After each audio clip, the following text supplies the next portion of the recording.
বিবুরি গ্লোচেস্টারশায়ারের খুব সুন্দর একটি গ্রাম, যেটা হচ্ছে কটসওয়েল যে এরিয়াটা আছে সেখানে অবস্থিত। এখানকার যে বাড়িগুলো আছে সেগুলো অনেক বেশি আইকনিক। তার প্রধান কারণ হচ্ছে হানি কালার মার্বেলগুলো দিয়ে এই বাড়িগুলো তৈরি।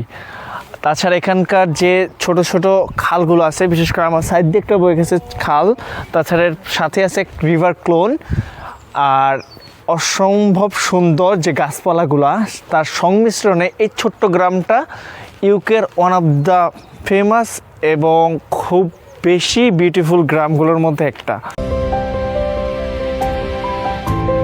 এই ছবির মতো সুন্দর বিবুরি গ্রামটা প্রথম নির্মিত হয়েছিল 1400 খ্রিস্টাব্দে। তখন এখানকার যে উল ওয়ার্কাররা ছিল তারা এখানে থাকতো।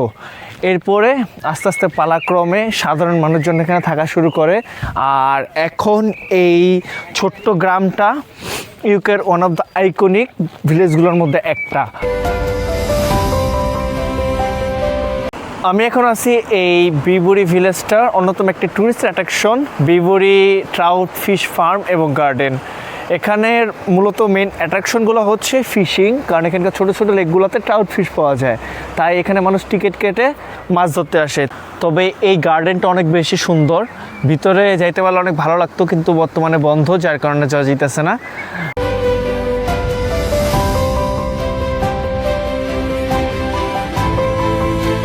আমার পিছনে সেন্ট মেরি চার্চ, যেটা হচ্ছে এই বিবুরি ভিলেজটার ঠিক মাঝখানে অবস্থিত।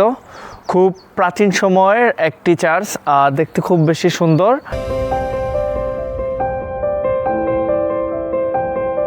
আই উইশ এখানে আমার একটা সুন্দর বাড়ি প্লাস একটা গাড়ি থাকতো, তাহলে মনে হতো যে আমি ইউকেতে একটা সুন্দর লাইফ লিড করতেছি। কারণ এত সুন্দর গ্রামগুলোতে যারা থাকে, সত্যি কথা তারা বেশি সৌভাগ্যবান। বিশেষ করে শহরের লাইফ থেকে কান্ট্রি সাইডের লাইফটা আমার কাছে বেটার মনে হয়। বাট এখন নিজের পড়াশোনা এবং জবের ক্ষেত্রে আমার সেই লন্ডনেই থাকতে হইতেছে। বাট মাঝে মধ্যে যখন এই কান্ট্রি সাইডগুলোতে আসি, তখন মনে হয় যে একটা শান্তির নিঃশ্বাস নিতে পারতেছি।